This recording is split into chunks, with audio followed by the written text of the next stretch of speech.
Now let's move on, John. I think it's a 2-horse race. I'm sure after you do too. After Spurs' lamentable defeat by Wolves at Wembley. Let's talk about Manchester City, John. I won't use the phrase one-trick pony about Pep Guardiola. He's won too much, but they've had a blip. They've lost a couple of games to clubs that really shouldn't be able to compete with them. Crystal Palace, they lost at home, and Leicester, they lost away 3-2 to Crystal Palace, 2-1 to Leicester. What's gone wrong with Pep, John? Well, it's been a bad couple of weeks, Eamon, there's no doubt about that.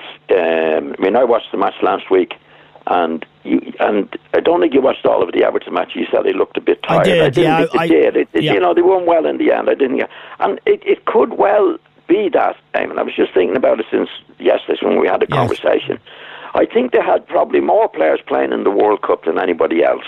Yeah. I think so. I just made out a list this morning.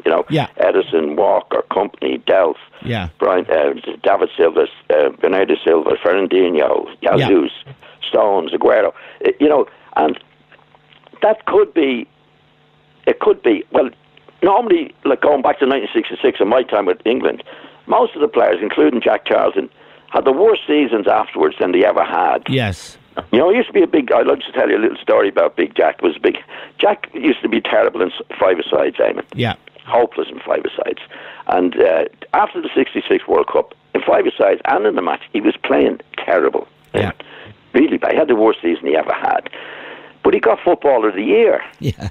Well, with the journalist. Yeah. So it was a joke, and Jack was included, and he used to say to himself on the five-a-side, if somebody was having a bad time, if you keep playing like that, you get Footballer of the Year.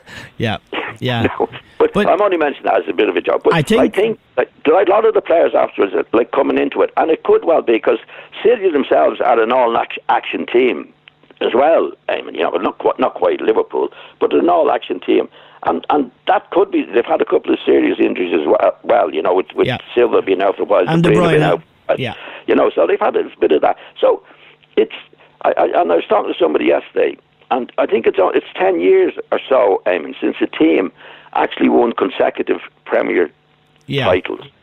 But I think they'll come back. I don't think they'll catch Liverpool myself this season. I don't think they'll catch them. I think they'll come back. I think they'll come back.